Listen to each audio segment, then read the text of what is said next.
Imagine the last days of a city in its death throes. April 28th, 1945. Berlin.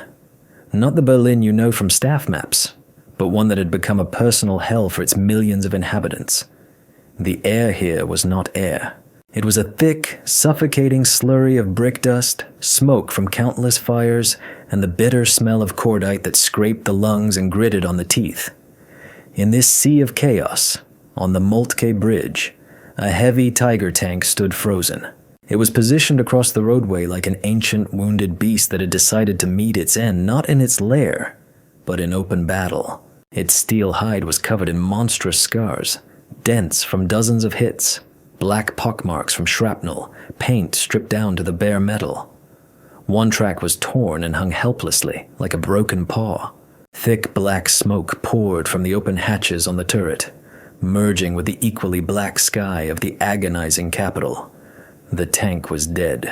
But inside this steel sarcophagus, in the cramped, scorching space of the driver's seat, a heart was still beating. His name was Klaus Richter.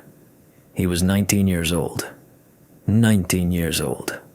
Repeat that number to yourself. At that age, the world should have belonged to him, but all he possessed was a space of 2 square meters, saturated with the smell of burnt iron, oil, and something else.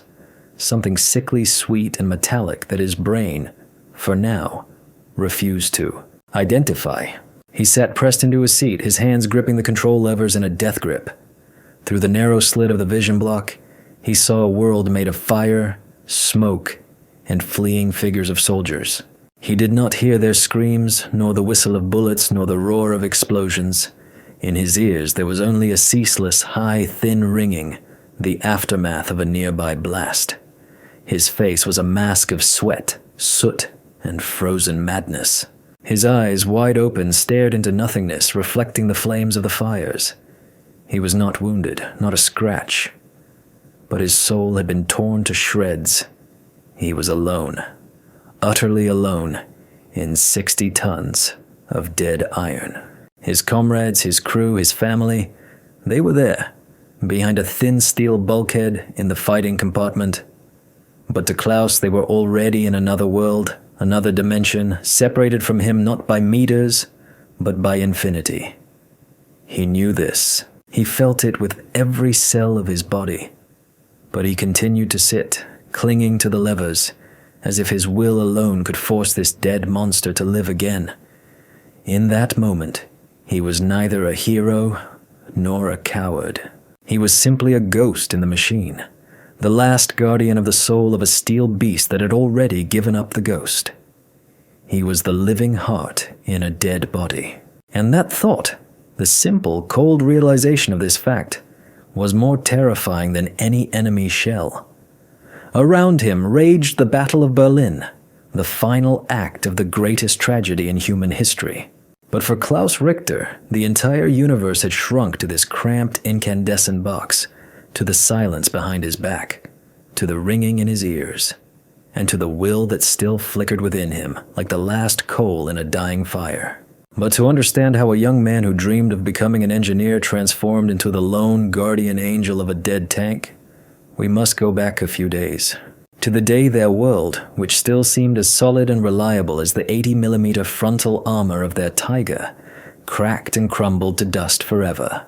Just 48 hours earlier, on April 26, 1945, Klaus Richter's world still had some order, some familiar, albeit wartime rhythm. Their Tiger, hull number 213, was parked in a semi-destroyed tram depot on the outskirts of Tempelhof.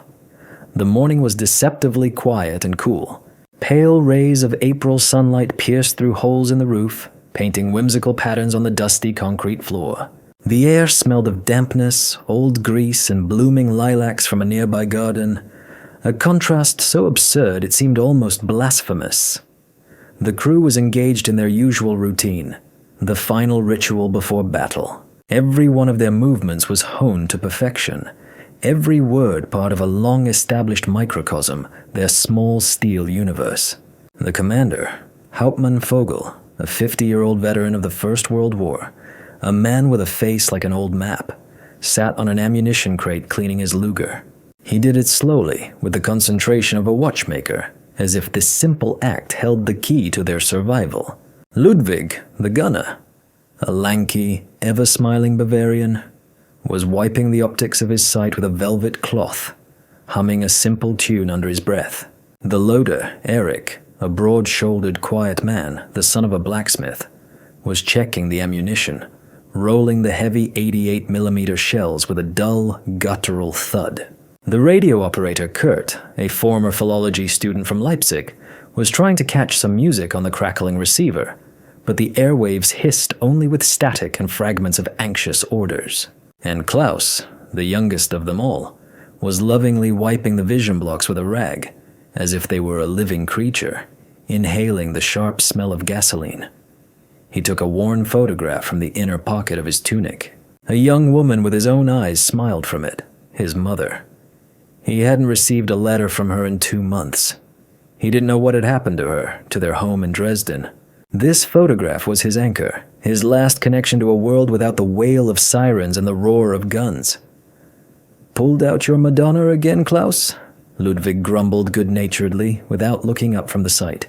"Be careful you don't rub a hole in her." Klaus just smiled silently and carefully put the photo away. They had been together for almost a year. They had gone through the Kursk salient, Belarus, Poland. They had burned, they had nearly drowned, they had crawled out from under fire. They were more than a crew. They were an organism, where each man knew his role, where the commander was the brain, the gunner the eyes, the loader and driver the muscles. They had learned to understand each other without words, by the slightest change in tone of voice, by the tap of fingers on the armor. The Tiger was not just a machine to them. It was their home, their fortress, their steel deity that protected them and brought death to the enemy. They believed in it, in its thick armor, in its powerful gun. This faith was irrational, almost religious, and only it allowed them to descend into this cramped iron and sweat-scented belly every day and go into battle. "Well, gentlemen," Hauptmann Vogel flicked the slide, holstering his pistol. "Breakfast soon. And then, it seems we'll be having guests."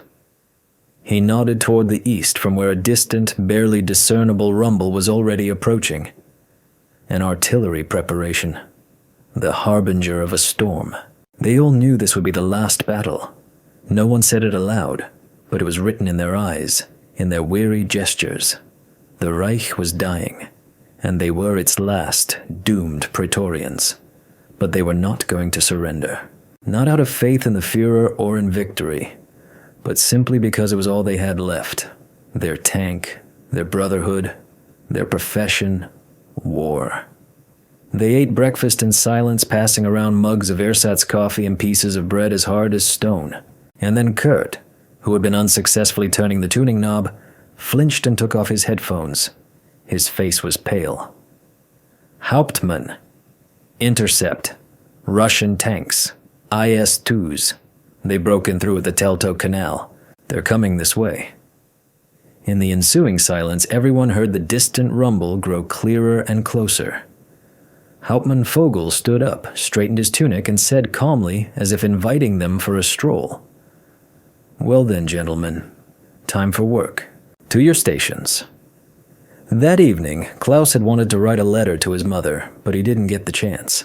He didn't know that the order he would hear in a few minutes would not be an order for another battle, but the beginning of his personal journey into a hell from which there is no return. Chaos erupted into their orderly world suddenly without warning.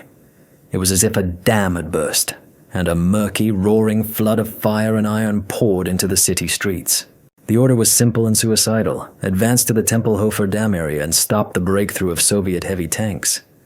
Stop the breakthrough. The phrase sounded like a sick joke. Their single Tiger against dozens of IS-2s, against infantry, against artillery. But orders are not to be questioned, especially in a dying city. The 12-cylinder Maybach roared to life, spewing a cloud of bluish exhaust, and the 60-ton machine, shuddering with its entire hull, slowly crawled out of the depot's gloom onto the sunlit street. The world beyond the narrow vision slits turned into a nightmarish kaleidoscope. Destroyed houses, their blown-out windows staring like the empty eye sockets of skulls, burning cars, bodies on the sidewalks, carelessly covered with blankets, and people, frightened, scurrying people with baby carriages with bundles in their hands who shied away from their tank as if it were a monster from the abyss. Klaus drove the machine, focusing all his will on the levers. He did not look around. His task was simple. Move forward, listen to the Hauptmann's commands, and not think. Not think about the fact that every meter of this street could be their last. Through the headphones came Vogel's calm, slightly hoarse voice. Klaus, to the left. Behind that barricade. Ludwig, readiness 1. Armor piercing. Look for targets. They took up a position behind a clumsy structure made of an overturned tram, sandbags, and scraps of furniture. And they waited.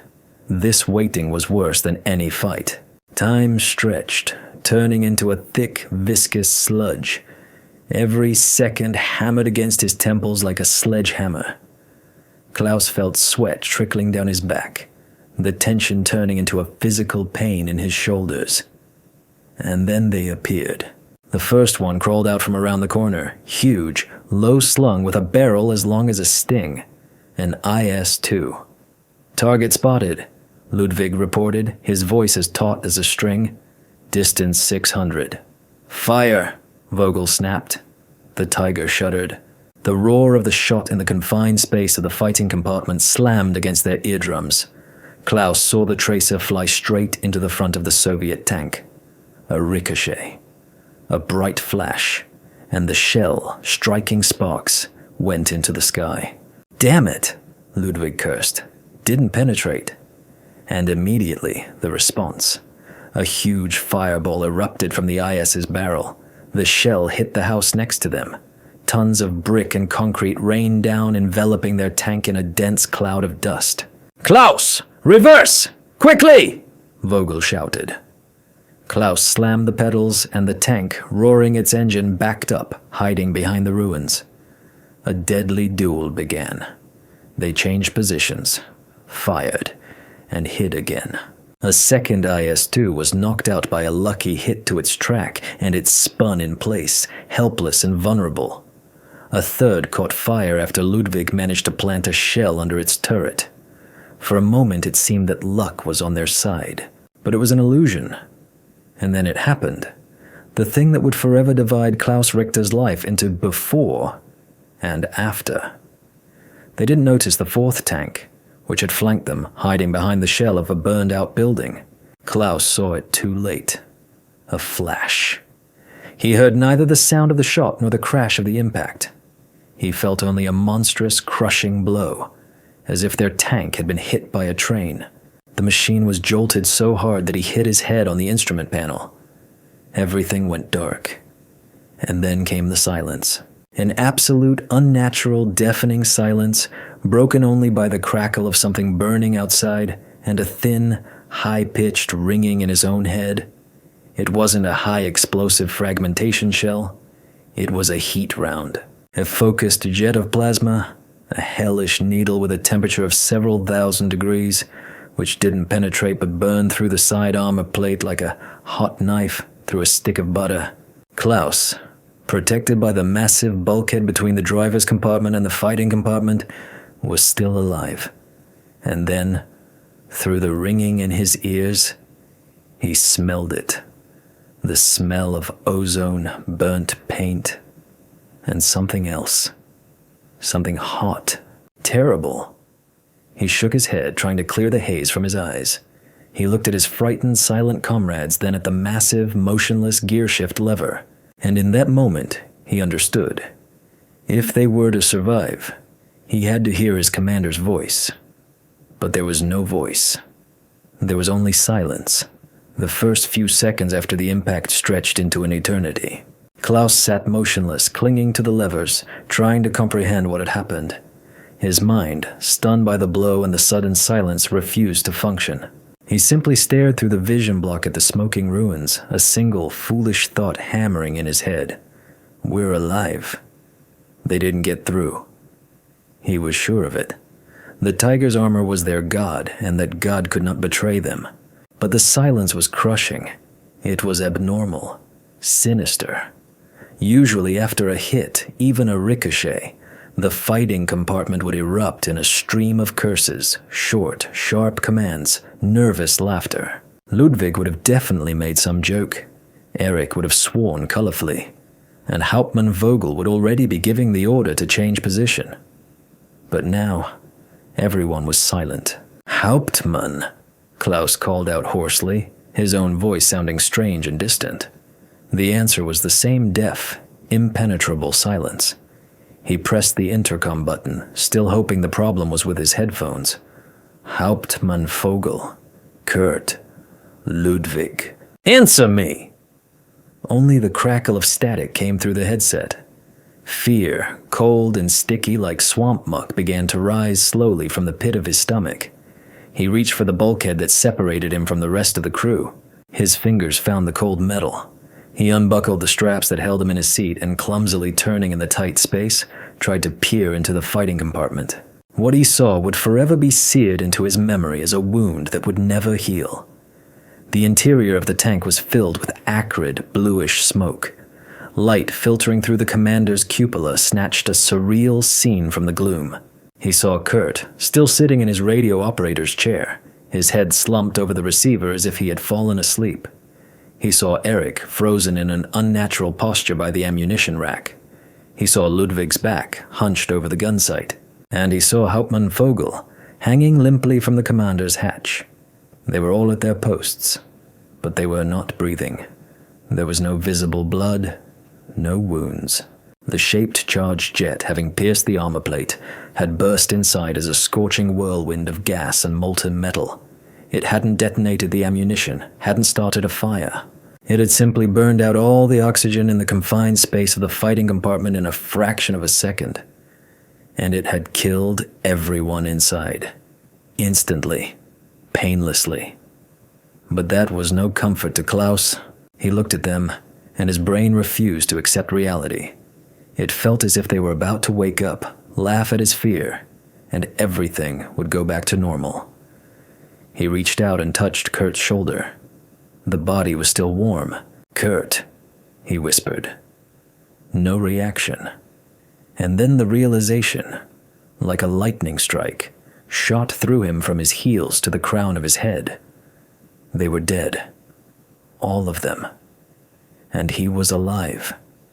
He was alone. Alone in this steel coffin, surrounded by the bodies of his friends. The first reaction was an animal, uncontrollable terror. He wanted to scream, to bang his head against the wall, to break open the hatch and run. Anywhere. The air in his small compartment suddenly became thick and heavy. He couldn't get enough of it. The walls of the tank seemed to be closing in, ready to crush him. Claustrophobia, which he had never suffered from, washed over him in an icy wave. He scrambled back to his seat, pushing away from the bulkhead as if it were red hot. He curled up in the corner, pulling his knees to his chest, and his body shook with silent sobs. He wasn't crying for himself. He was crying for them. For Ludwig, who dreamed of opening his own beer hall after the war. For Kurt, who wanted to become a professor of literature. For Eric, who was going to get married. For Hauptmann Vogel, who had 3 grandchildren. Their worlds, their dreams, their futures, all had vanished in an instant, turned to a handful of ash in this steel box. And he was left behind. Why? For an hour or so, he sat like that, submerged in a chasm of despair. And then something changed. The shock began to recede, giving way to another, stronger feeling. Rage. A dull, blind, all-consuming rage at those who had done this. At the enemy tank that was still out there somewhere, behind the ruined walls. At the war that had taken everything from him. At death itself. He raised his head. The tears had dried, leaving dirty tracks on his cheeks. In his eyes, just a minute ago, full of horror and grief, a different fire ignited, cold and resolute. He looked at his dead comrades. They could no longer fight, but he could. He was not a gunner. He was not a commander. He was just a driver. But their tank, their Tiger, was still alive. The engine was undamaged. The tracks were intact, and he, Klaus Richter, was its heart and its will. The regeneration plates in the fighting compartment seemed to have run out, but his own breath had not yet ended. It seemed like it was all over. But it was then that the quiet boy, the driver, uttered words that were both salvation and madness. No, not yet. The decision didn't come at once. At first, it was just a vague, irrational thought, born in the deepest recesses of his tormented consciousness. A thought of revenge, that he couldn't just sit here and wait to be found and taken prisoner, or for some random shell to turn their tank into a mass grave. The rage that had replaced despair demanded action. Any action. He sat back in his seat. His hands fell onto the cold levers on their own, his fingers finding all the familiar ridges and rough spots. He closed his eyes and listened. He had always known how to listen to his machine. He could distinguish the slightest changes in the engine's rumble, the creak of the tracks, the squeal of the clutches. And now, in this ringing silence, he listened again. And he heard it. He heard the quiet hum of the cooling fan, which hadn't stopped yet. He heard the dripping of oil somewhere in the machine's guts. He felt the barely perceptible vibration of the hull. The Tiger was alive. It was wounded. It had lost its soul, its crew, but its steel heart, its engine was still beating. Klaus opened his eyes. His gaze fell on the instrument panel.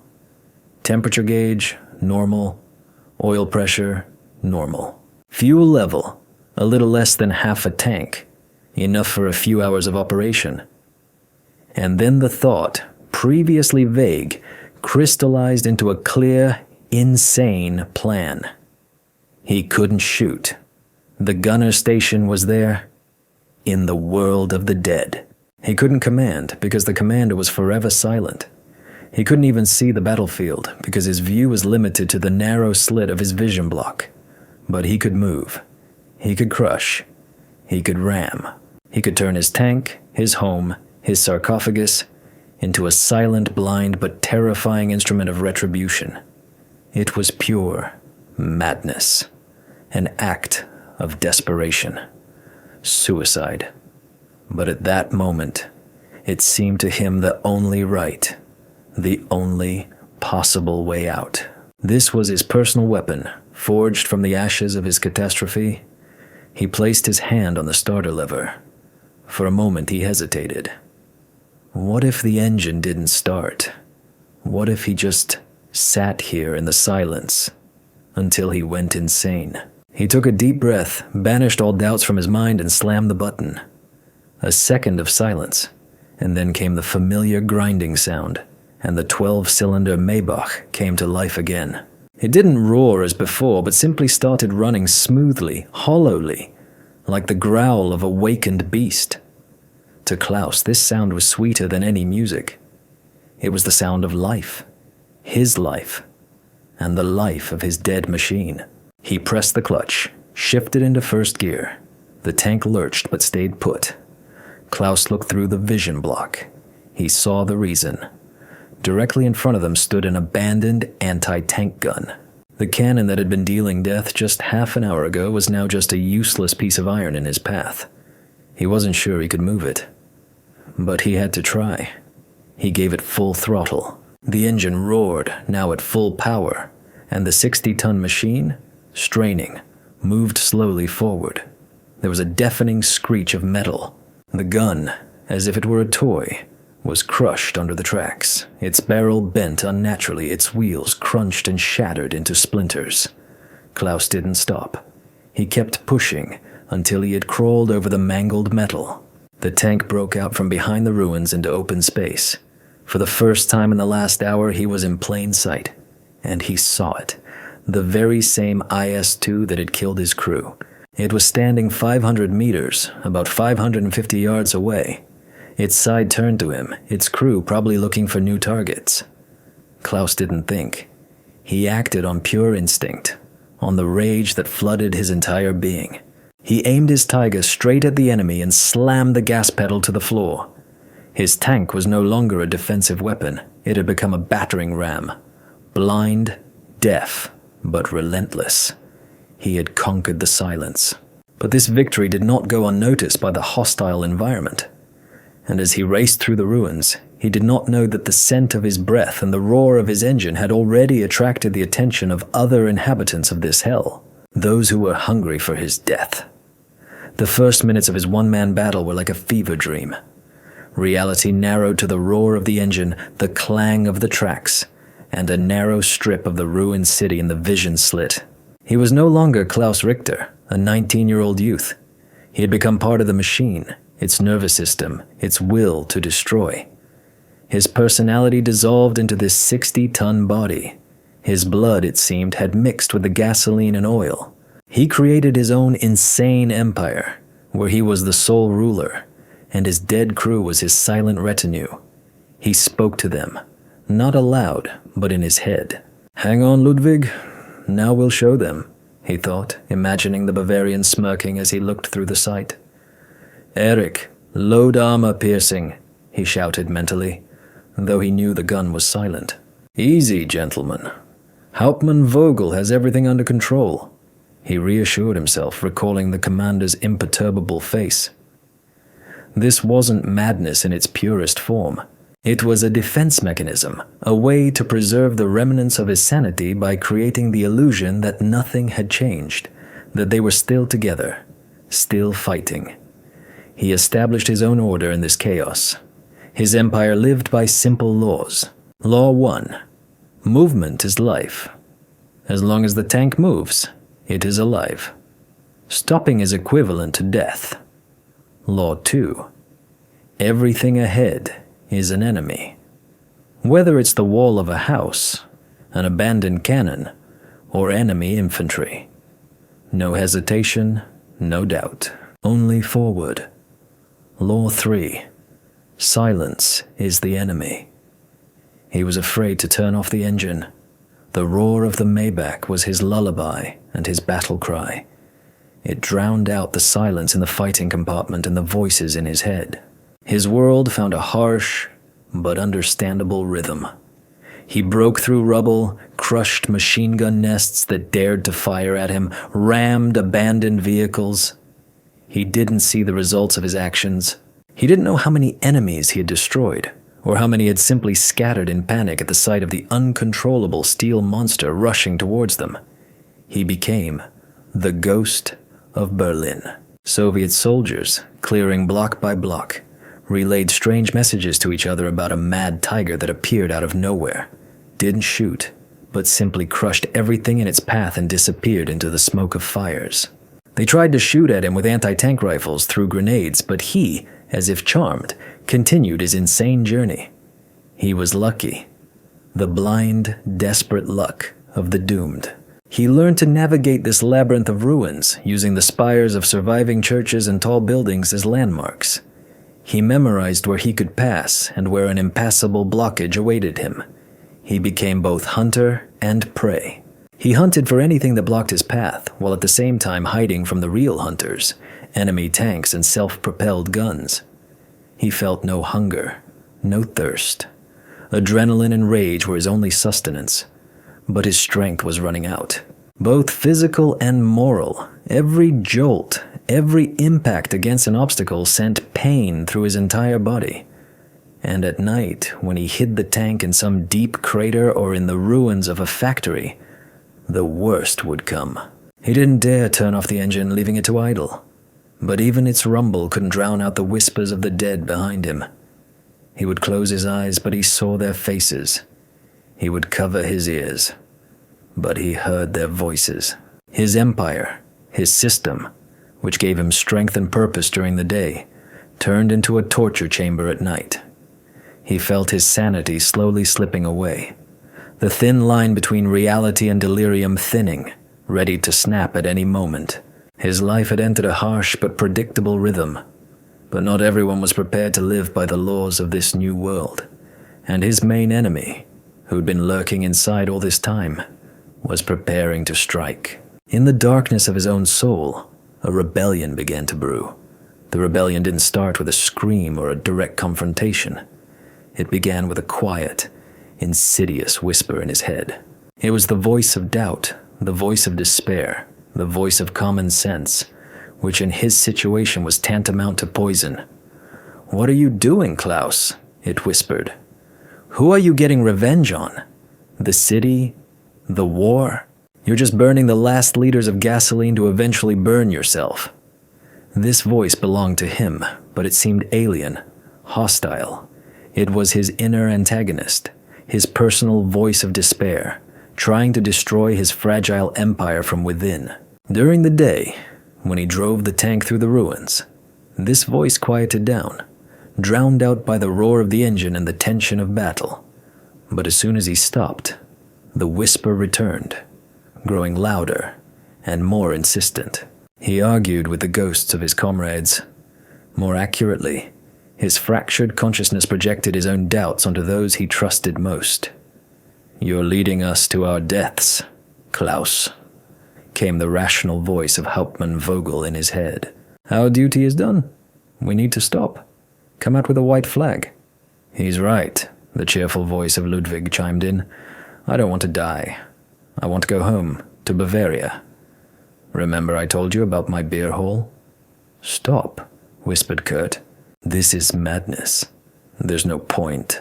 The war is lost." He tried to resist. He screamed at them mentally. "No! We will not surrender. We will have our revenge." But with each passing hour, his confidence dwindled. His rage, which had been his main fuel until now, began to run out, giving way to a dull, exhausting fatigue. He stopped sleeping. As soon as he closed his eyes, nightmares assaulted him. He saw his mother's face, staring at him silently with reproach. He relived the moment of impact again and again, peered into the fighting compartment again and again. The climax came on the third day of his solo campaign. He had hidden the tank in a huge workshop of a destroyed factory. The gasoline was on fumes. He sat in his chair, exhausted, broken, listening as the whisper in his head turned into a deafening chorus. "Surrender. Come out. This is the end." He broke. He decided he'd had enough. He couldn't go on like this. He placed his hand on the emergency release lever for the bottom hatch. His fingers trembled. This was it. He would crawl out, raise his hands, and it would all be over. Captivity, a camp, interrogations, anything to escape this steel tomb, this company of dead men. He had already begun to pull the lever when something flickered in his vision block. He froze, squinting. Through a breach in the factory wall, he saw the street. A group of Soviet soldiers was moving along it, hiding behind the ruins. They were carrying their wounded, helping each other. And ahead of them, lighting their way, walked a young female medic with a red cross on her sleeve. She was saying something to the wounded, smiling, and in her smile, there was so much life, so much hope. And in that moment, Klaus didn't see an enemy. He saw what he had been deprived of. He saw life that continued no matter what. He saw comradeship, care, humanity, everything that had been taken from him, and his fatigue, his despair, his desire to surrender, it all vanished. The whisper in his head fell silent. In its place, a single, clear, and firm voice sounded again. The voice of rage. But this was no longer the blind fury of vengeance. It was a cold, conscious hatred for everything this war represented, for everything that turned people into cannon fodder and cities into ruins. He took his hand off the hatch lever and placed it back on the control levers. He had defended his law. The rebellion was crushed. But while he was dealing with himself, he failed to notice that his true enemy, fate, was preparing its final devastating blow. The distant roar of battle coming from the north abruptly intensified, turning into a continuous thunder. He understood. Something important was beginning.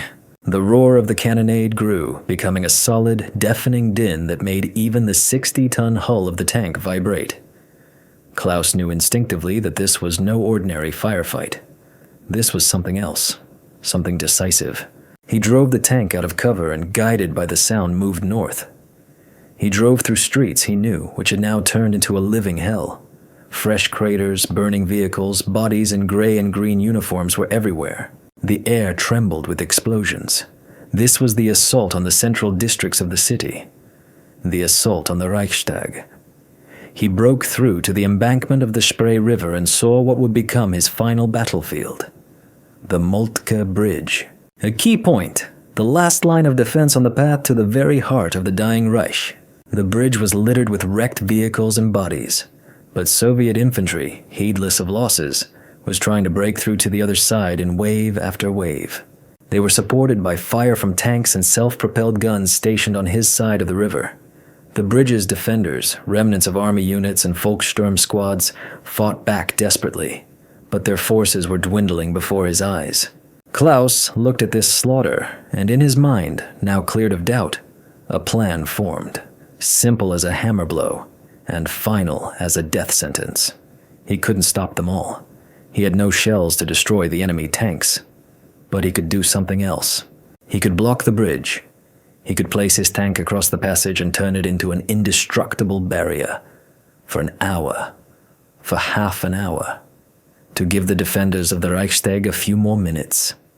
It made no strategic sense. It would change nothing in the scale of the war. But for Klaus Richter, for the lonely ghost in a dead machine, it became the meaning of his final moments of life. This was his personal ultimate test, a battle with the abyss that wanted to swallow his city, his memory, his world. Well, gentlemen, he mentally addressed his silent crew, one last fight. For everything. He drove the tank out into the open. He was spotted immediately. Bullets drummed against the armor, shrapnel clicked, but he paid no attention. His goal was straight ahead. He raced towards the bridge at full speed. The Soviet soldiers, seeing the Tiger hurtling towards them, at first scattered in panic. But then realizing it wasn't firing, they opened up on him with everything they had. The hull was struck by several Panzerfaust grenades, but they only left black smudges on the armor.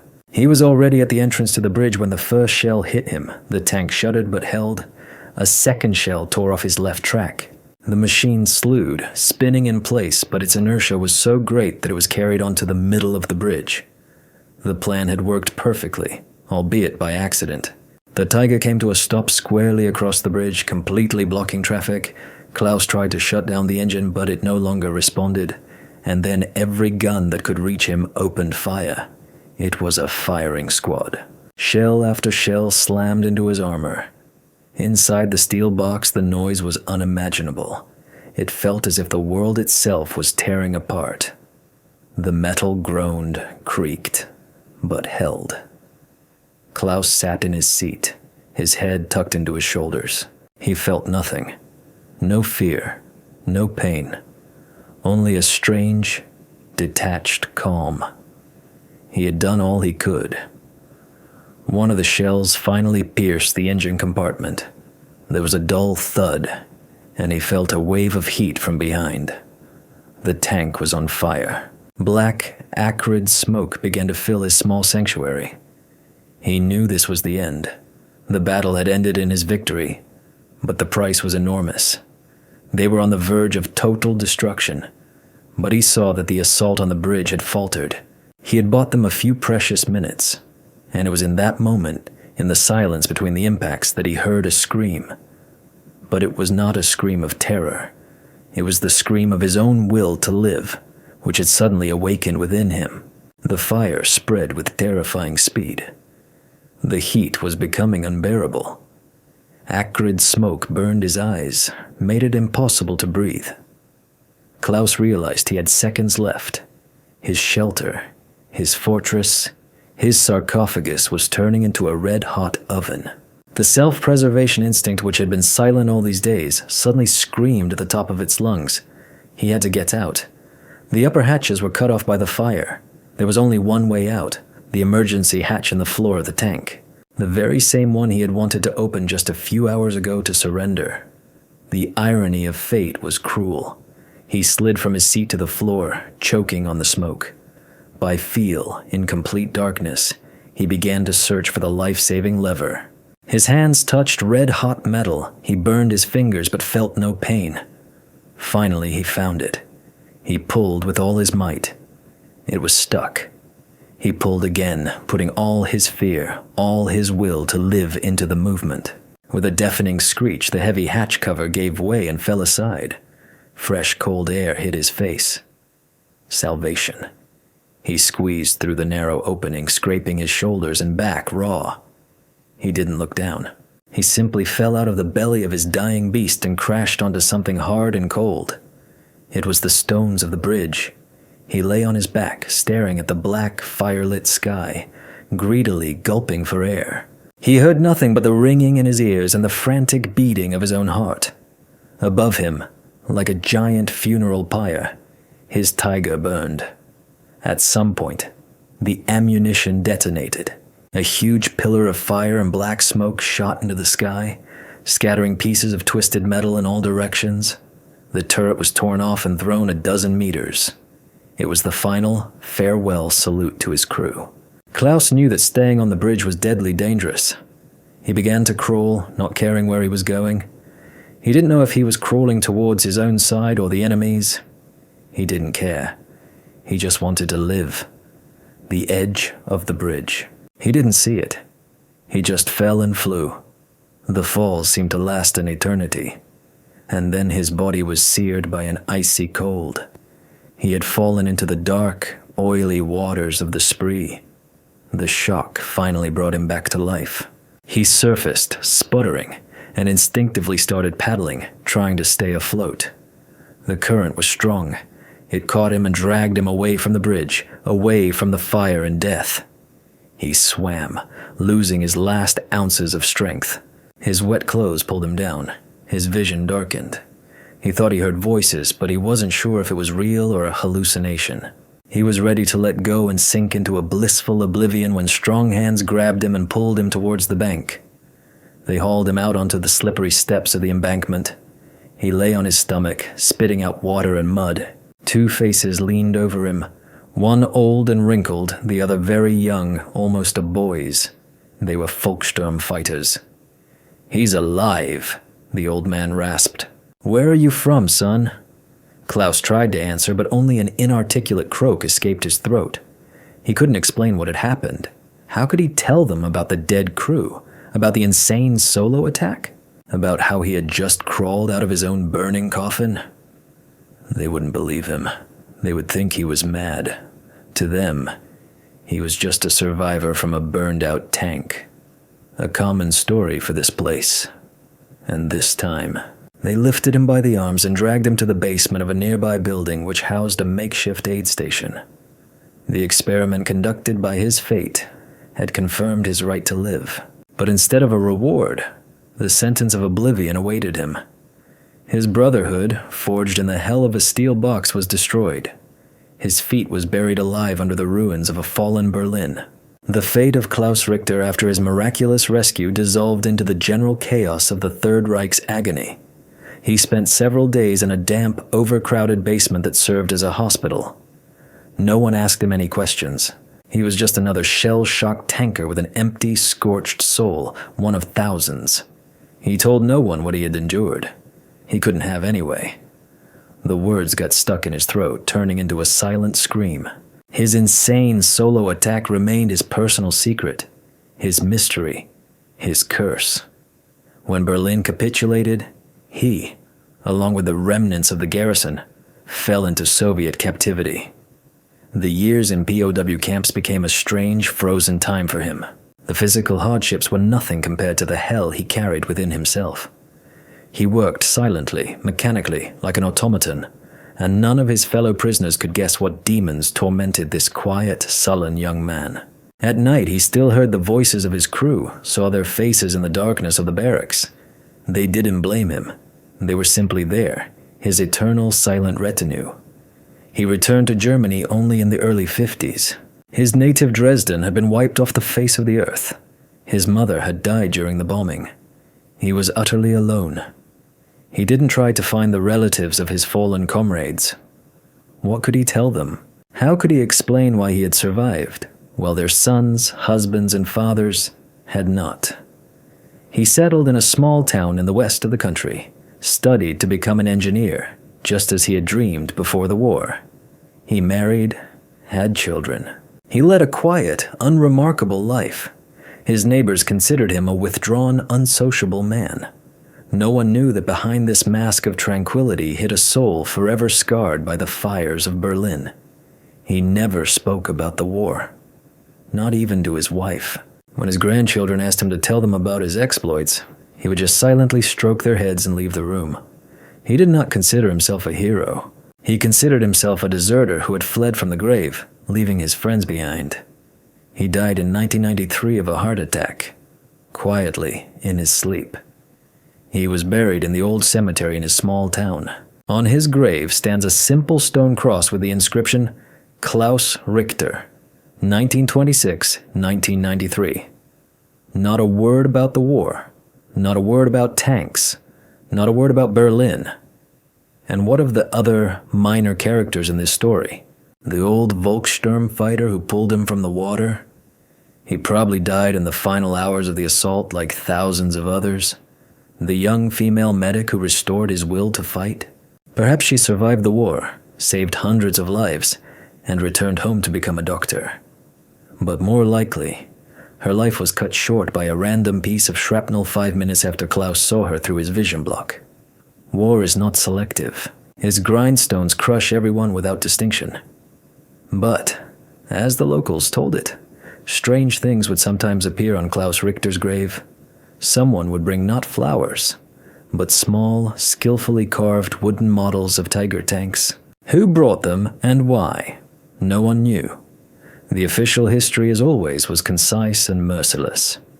In the military archives, only a short entry remains. Heavy tank, Pasquet PFW, Fixie, Tiger. No.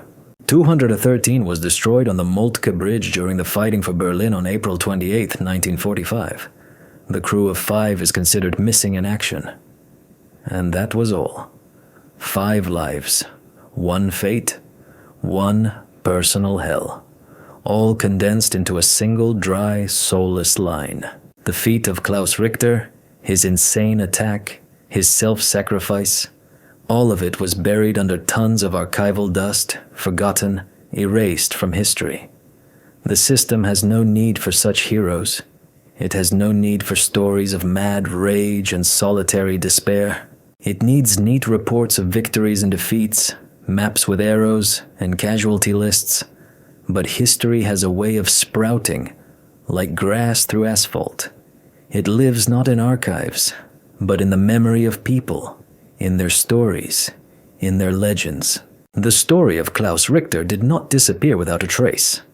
It turned into a soldier's tall tale, an urban legend of fallen Berlin.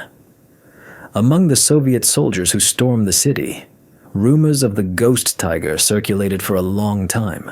It was said that a German tank sometimes drives through the ruined streets, one that doesn't shoot, but only crushes and rams.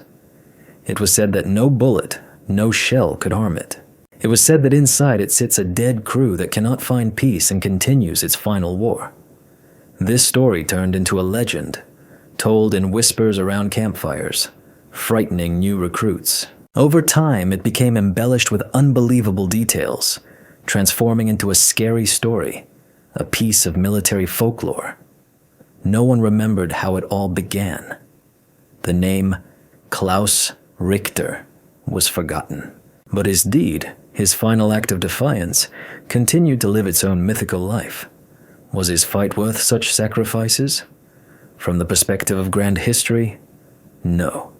He changed nothing. He only delayed the inevitable for a few hours. But from the perspective of one small man, trapped in a steel coffin, it was all he had left. It was his way of preserving his human dignity in the face of inhuman circumstances. It was his answer to the faceless horror of war. And therein lay his tragic greatness. This story is not just a chronicle of a forgotten battle. It is a reminder that behind the dry figures of losses and the loud names of battles, There are always personal tragedies, personal feats, and personal choices. And sometimes the greatest feat is not to defeat the enemy, but to simply remain human in the very heart of hell. Write in the comments what you think of this story, and subscribe to the channel so you don't miss other forgotten pages of history.